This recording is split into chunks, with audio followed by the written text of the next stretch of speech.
What's up guys? Je me présente, je m'appelle Mariana. Ça fait 17 ans que je suis dans le monde des chevaux. Et aujourd'hui, comme première vidéo, je voulais vous présenter 5 choses que j'aurais aimé savoir avant d'arriver dans le monde des chevaux.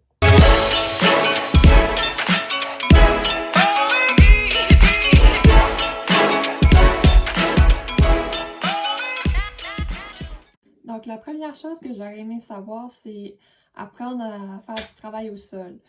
Parce que la plupart des antéquesses, quand on commence à faire du cheval, ils nous embarquent directement sur le cheval et on n'a pas le temps vraiment de connaître le cheval. Ce qu'on pourrait faire vraiment en travail au sol, apprendre à vraiment connaître les bases du travail au sol, comment faire confiance à notre cheval, comment que le cheval peut nous faire confiance. C'est vraiment là la base que moi j'ai appris avec les années, avec mes demi-pensions, que j'aurais pu apprendre directement quand j'ai commencé l'équitation. Ensuite, la deuxième chose, c'est qu'il existe plusieurs types de cavaliers. Donc, dans le fond, les cavaliers, je parle des cours. Donc, il y a le cavalier de type western, il y a le cavalier de type classique, et il y a le cavalier de type randonneur. Moi, j'aurais aimé ça savoir les 3 classes avant de commencer mes cours, parce que j'aurais pu choisir dans quelle discipline je voulais m'en aller. Fait que je suis arrivée, moi, avec mon cavalier western. Puis j'aurais aimé ça savoir aussi que ça prend tous les cavaliers avant de pouvoir entrer en compétition.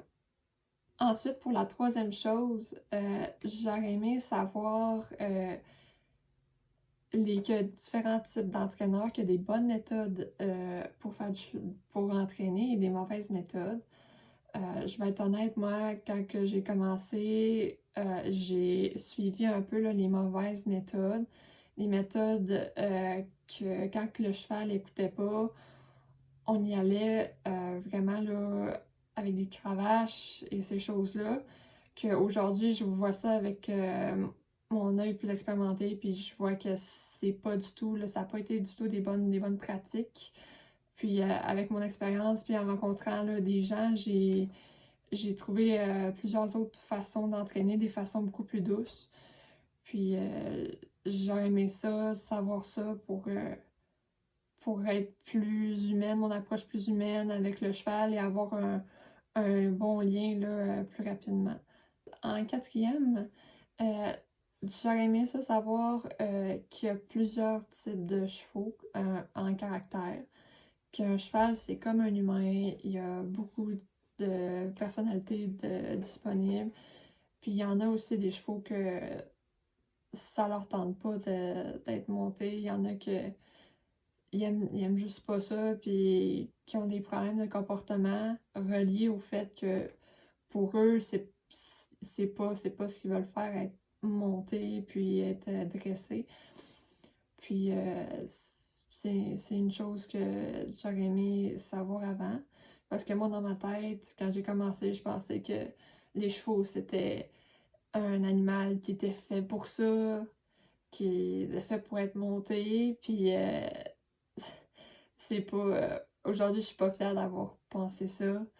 Mais c'est ce que beaucoup de gens pensent, malheureusement, qui sont pas dans le monde des chevaux. La dernière chose que j'aurais aimé savoir à mes débuts là, dans le monde des chevaux, c'est savoir un cheval, combien ça coûte et l'implication là, du temps.